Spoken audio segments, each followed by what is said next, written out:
Les perles du net appliquées à LabVIEW, sous-titré du code magique sous LabVIEW. Hop, le présentateur, Luc Desruelles, c'est moi, architecte LabVIEW, développeur testant de LabVIEW champion, et j'ai écrit un livre sur LabVIEW. Je suis actif sur la communauté et les forums ENI, et dans la communauté Luge avec Olivier, Mathieu et Nicolas. Et j'ai également un blog sur le site de ENI qui traite de différents sujets autour de LabVIEW, les applications web, gestion d'IHM, architecture, projet OOP, HAL, distribution de plugins, LVLIP. La société Mesulog, en bref, donc je travaille pour la société Mesulog. Notre activité, c'est le développement de logiciels de test et mesure avec des compétences sous LabVIEW, Windows, RT, FPGA, Testant et Veristand. Nous sommes localisés à Moirans, en Isère, partenaire de National Instruments. Nos développeurs sont tous certifiés avec des développeurs, enfin, avec notamment des architectes LabVIEW et Testant. La société Mesulog a rejoint la société Neris en 2022 pour fonder Neris Group. Notre métier aujourd'hui, c'est la conception de bandes test, d'essais, de systèmes de mesure dans son intégralité, avec Neris qui a des spécialités, qui est plus spécialisé pardon, dans la conception des bandes d'essais, l'intégration matérielle, la maintenance et la rénovation, avec un BE mécanique, électrotechnique et électronique. Et Neris développe également un logiciel qui s'appelle Vasco, qui va permettre de configurer l'intégralité d'une chaîne de mesure et également la génération de données et permettre une personnalisation de l'application sous LabVIEW. Mesulog est plus spécialisé dans le développement de logiciels spécifiques et d'automatisation des tests sous LabVIEW et Testant. Voilà. Nous sommes deux entreprises, mais aujourd'hui une seule équipe. Vous avez là sur la photo l'ensemble de l'équipe Neris Mesulog qui compte aujourd'hui 15 développeurs avec toutes les certifications ENI, LabVIEW Testant, CPI et Embedded. Les perles du net. C'est quoi? En fait, c'est du code magique sous LabVIEW. C'est du code surprenant, drôle, parfois source de bugs. C'est du code que j'ai trouvé sur beaucoup sur les forums ENI et également qui m'ont été proposés par mes collègues de bureau. Donc, je remercie Damien, Kevin, Amaury, Anthony, Frédéric, et etc., etc. Donc, je vais vous présenter ce code et je vais vous demander de répondre à des questions que je vais vous poser en mode participatif via Teams. Donc, dans le chat, vous pouvez mettre des réponses ou répondre à main levée, répondre au micro. Ça risque d'être le bazar. On va essayer et c'est pas grave. Donc, hop, je vais vous montrer. Donc, l'idée. Donc, par exemple, on va commencer avec un premier code. Est-ce que vous voyez bien le code LabVIEW? C'est bon, ouais? Oui. OK. Donc là, dans le premier exemple, nous cherchons un double tel que la valeur du double n'est pas égale à lui-même. À votre avis, qui est ce double? C'est un double qui n'est pas égal à lui-même. Donc la valeur n'est pas égale à elle-même. À votre avis? La réponse, ça serait le NaN. Ouais. Donc les réponses arrivent, effectivement. On commence facile au départ. Donc c'est NaN, je ne suis pas un nombre. Et effectivement, la fonction égale de je ne suis pas un nombre retourne faux. Deuxième exemple, nous cherchons des doubles, double 1 et double 2, tels que nous sommes égaux si j'utilise la fonction égale sur des doubles. Par contre, quand j'utilise la fonction flatten pour faire une conversion en binaire, nous sommes différents. Qui suis-je? Qui sommes-nous?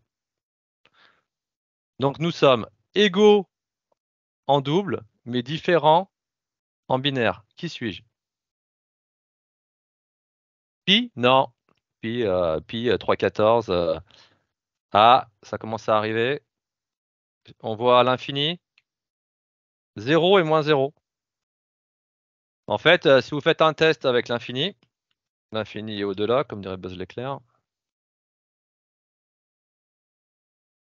c'est égaux. Et en fait, c'est 0 et on peut avoir moins 0 sous LabVIEW. Ce qui fait qu'effectivement, 0 et 0 sont égales en double, mais ne sont pas égaux en binaire. ils sont pas égaux en binaire. Alors, hop, puisqu'en fait, il y a le signe moins qui va apparaître au niveau du binaire. Tac. Alors, j'en avais un autre qui était très drôle, mais c'était le chiffre 255 dans les anciennes versions de la View. Si on faisait 255 sur un U8 en faisant +1, on obtenait 0. Et si on utilisait le nœud de formule, eh ben il restait à 255. En fait, le nœud de formule a bloqué. Mais ça a été corrigé dans une des versions de la View. Donc, bon, j'ai gardé cet exemple pour illustrer, où il faut toujours se méfier des fonctions de conversion, quels que soient les langages, quand on manipule. Un petit exemple suivant sur la manipulation des tableaux vides. Pouvez-vous me prédire le résultat si j'ai un tableau de booléen vide et que j'utilise le et? Donc si je fais un et sur un tableau de booléen, à votre avis, j'obtiens quoi comme résultat? Vrai, vrai. Bon, vous avez une chance sur deux, hein, c'est vrai ou faux. Valeur par défaut, faux. Emmanuel, faux. La 4 qui se mouille. Faux. Alors, à titre personnel, c'est marqué dans l'aide. Moi, je me serais attendu à avoir faux, pour être honnête, puisque le tableau est vide. Mais non, si on fait un et sur un tableau vide, on obtient vrai. Alors, il paraît que c'est marqué dans l'aide. Merci à Maury. Bah, Maury, si tu as vu l'aide. Ton aide contextuelle est ouverte, en fait, Luc. Ouais.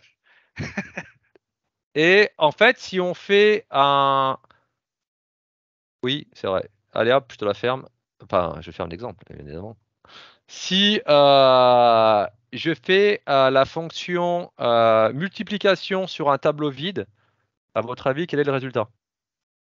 Alors là, si quelqu'un me donne le bon résultat, il vient lundi au bureau. Ah, il y en a qui. J'allais dire, il y en a qui vient lundi au bureau et je vous invite à manger un Mario Burger. Bon, il y a l'aide contextuelle, ouais, bien vu Mathieu. Bon, bah, vous viendrez au bureau. Et effectivement, très surprenant, la multiplication d'un tableau vide, selon NI, bah, la définition, c'est 1.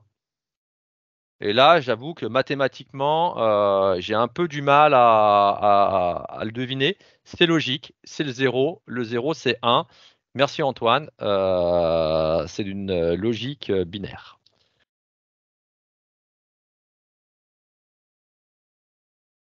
Petit test suivant. J'ai deux tableaux. Tableau vide 1 et tableau vide 2. Bon, comme vous ne me croyez pas, bon, vous le voyez sûrement sur mon écran, mais pour vérifier que ce sont des tableaux vides, je vais faire un run qui teste est-ce que les tableaux qui sont là sont vides. À votre avis, est-ce que deux tableaux vides, il faut que j'enlève mon poisson, est-ce que attends-toi, est-ce que deux tableaux vides sont égaux?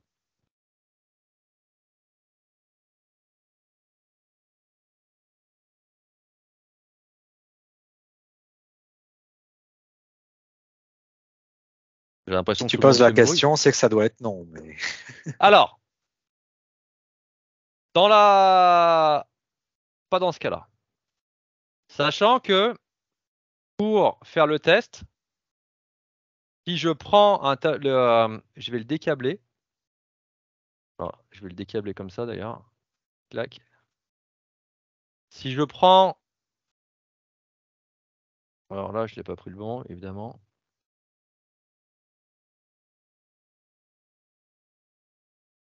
Allez, bim.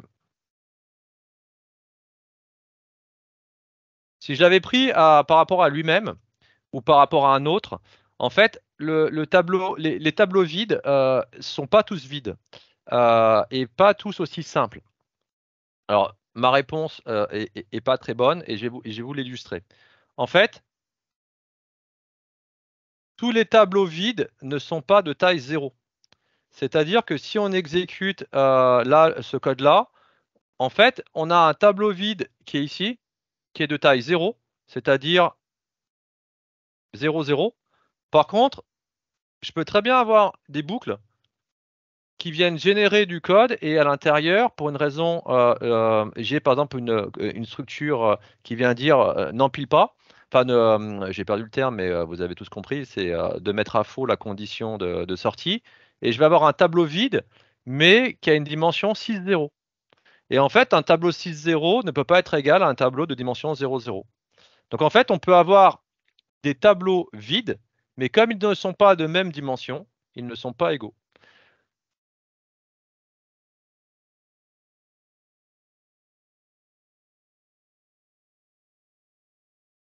Dans la suite des exemples, c'est sûrement mon exemple favori. Alors tous ceux qui ont travaillé avec moi l'ont déjà vu. C'est mon code favori. Selon vous, si je convertis, alors enfin, j'ai un booléen, true, false, peu importe. J'utilise la fonction booléen vers 0,1. On s'attend à avoir des 0 et des 1. Si j'utilise la fonction flatten to 8, à votre avis, quelle est la valeur que je vais avoir? Si je le convertis en booléen, en chaîne de caractères, à votre avis, donc j'aurai son code ASCII, à votre avis, quelle valeur je vais avoir?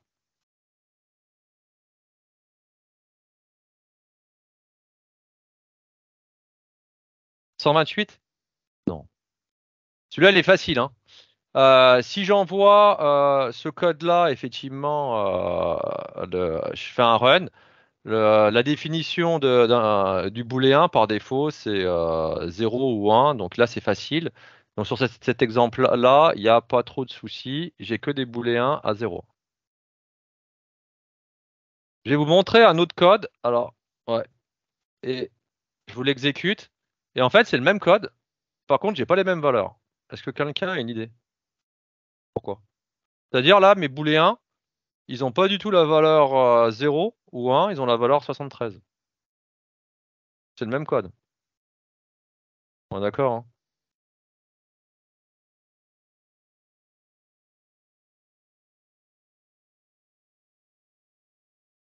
Alors, 73, c'est la Savoie, effectivement. Un booléen est codé sur 8 bits. Oui, alors c'est vrai. En fait, c'est même pire que ça. Alors, Antoine a commencé à donner la réponse. En fait, c'est la définition d'un booléen.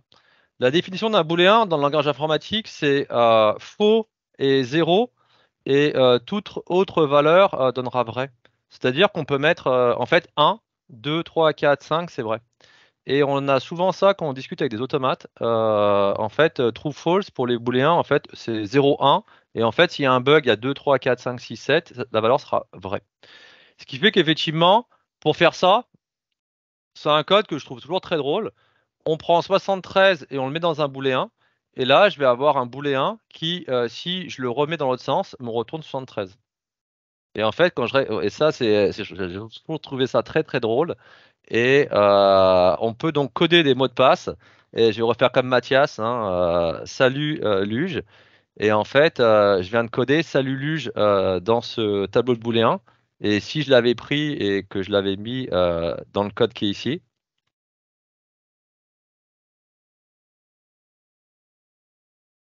eh ben, j'aurais fait salut Luge. Voilà. Alors ça, c'est mon code préféré. On peut passer des journées à se marrer et à faire des mots de passe comme ça. Enfin, bon, c'est des blagues d'informaticiens, on se comprend. Mais voilà. Je vois que le temps passe. Je vais en montrer un dernier. Alors bon, vous avez tous vu mon poisson qui est mon petit dessin préféré où on met les fonds transparents pour faire des fenêtres LabVIEW qui ne sont pas forcément rectangulaires, où on peut récupérer la couleur d'un fond et dire à LabVIEW que c'est transparent.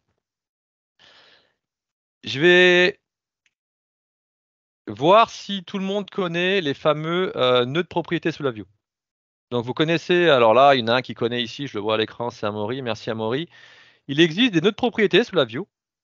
Et à votre avis, lesquels existent ou lesquels n'existent pas? Alors pour Olivier, c'est facile, parce qu'il les connaît par cœur, il m'en parle souvent.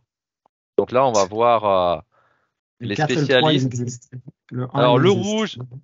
le rouge, c'est deprecated. Bravo Mathieu. Le cyan, la couleur en plus est parfaite, c'est le scripting. Oui. Jamais vu les 5 et 6? Alors, dans les 5 et 6, il y en a un des deux qui n'existe pas.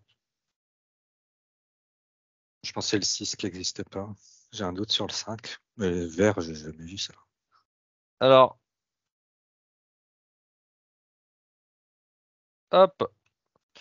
Donc, effectivement, le jaune, c'est le classique. Le marron, c'est toutes les propriétés cachées. Il faut activer la fameuse clé super secret du fichier ENI pour voir apparaître ces nœuds cachés magiques, dont certains permettent de faire notamment des arguments, de passer des arguments à la structure événementielle et ne pas avoir uniquement lors de l'appel des exécutables des passages d'arguments.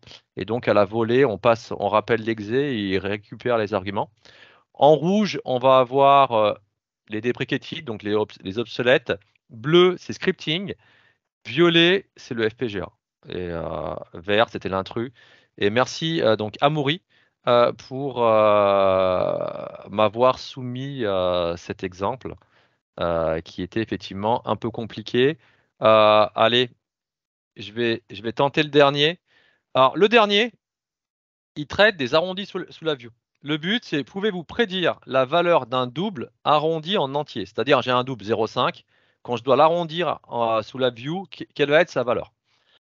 Ça paraît assez évident comme ça, mais vous doutez bien, petit poisson, va-t'en, que ça va pas être aussi simple. Je prends un exemple. Je prends la valeur i d'une boucle, 0. Je vais rajouter 1, i plus 1 égale 1, et je fais aussi un calcul plus 0,5. Donc je vais avoir la valeur 1 et la valeur 0,5. La valeur 0,5, pour l'arrondir en entier, soit j'utilise la fonction arrondir au plus proche de la view, j'aurai le même résultat, ou je la mets dans un i32 pour le forcer à arrondir. Alors arrondir en entier positif, non signé. Mais la fonction arrondir au plus proche donne le même résultat. Pouvez-vous prédire, est-ce que la valeur 0,5 sera arrondie à 0 ou à 1? Sachant que mathématiquement, il y a une définition, les valeurs 0, 1, 2, 3, 4 devraient être arrondies à l'inférieur et de 5 à 9 au supérieur. À votre avis, est-ce que vous avez une idée? Loi de Pascal, on a arrondi à la valeur paire. Emmanuel, non. Bon, vous avez une chance sur deux. Donc en fait, dans mon premier exemple, j'ai 0, i plus 1 égale 1, i plus 0,5 égale 0,5. Il m'a arrondi à 0. Donc en fait, quand j'ai 0,5 arrondi au plus proche, j'ai 0. Donc il a arrondi à l'inférieur. Je Ok. ne veux pas dire de bêtises. Je veux pas dire de bêtises, mais il me semble qu'à partir de 5, ça va changer, non? Un truc comme ça. On reconnaît les professionnels. J'ai déjà vu ce truc. Eh ben en fait, quand il y a 1,5, il a arrondi à 2. Là, on le voit, j'ai lancé une nouvelle itération. Donc j'ai 1 plus 0,5 égale 1,05. Et il arrondit le 1,5 à 2. Donc 0,5, il l'arrondit à 0 au plus en bas. Et 1,5, il l'arrondit au plus haut. À votre avis, et merci à Olivier d'avoir donné la réponse, est-ce que Olivier, tu peux donc te mouiller et me donner à l'itération suivante où j'aurai 2 plus 0,5 égale 2,05, quelle sera la valeur de l'arrondi de 2,05? Eh ben, il me semble que c'est 3. Alors, si c'est 3, Olivier nous offre des licences Lumos en illimité. Roulement de tambour. Olivier ne parle que pour lui-même. Hein. Eh ben C'est non. bon. Ouf. Pas de C'est ça, licence c'est la loi de gratuite. Poisson que disait tout à l'heure. C'est ça, c'est arrondi toujours. Alors, un paquet de creusets, Luc. Eh ben, en fait, on voit que quand c'est pair, c'est arrondi au supérieur. Quand c'est pair, c'est arrondi à l'inférieur et quand c'est impair, au supérieur.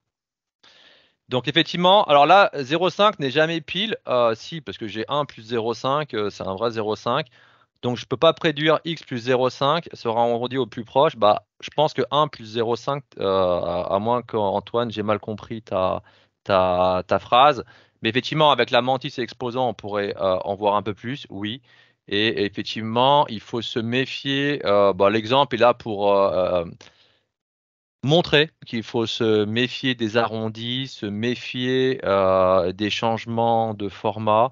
Et parfois, c'est source de bugs. parce qu'en fait, il ne se passe pas forcément ce que l'on pense, effectivement, mantis, exposant et autres. Donc là, en fait, dans l'exemple, mes paires sont arrondis au supérieur et les impairs à l'inférieur. Voilà. Eh ben, c'était tout. C'est la fin de mes exemples. J'en avais pas d'autres sous la main. J'espère que ça vous a amusé. En tout cas, moi, ça m'a beaucoup amusé de voir ces exemples sur les forums ENI ou envoyés par mes collègues qui souvent c'était ah mince, j'ai eu un bug depuis 3 heures. Il m'a fallu du temps pour trouver le problème. Et devine ce que c'est. Ben, c'est l'arrondi qui est pas bon. Voilà, voilà. Je vous remercie pour votre attention. Merci, c'était très divertissant en effet. Moi, le truc des tableaux vides, j'avoue que ça m'a choqué. Hein. Oui. Et c'est vrai que ça peut arriver dans les boucles où on boucle avec une double boucle imbriquée. Et il y en a un qui sort 0, mais il s'est exécuté quand même plusieurs fois. Et du coup, on a une dimension. Et quand on fait le test tableau vide, il se passe pas forcément. Vrai, ouais. C'est ça, c'est assez drôle. Après, une fois qu'on a la réponse, ça paraît souvent évident. Mais voilà. Bon, merci à tous.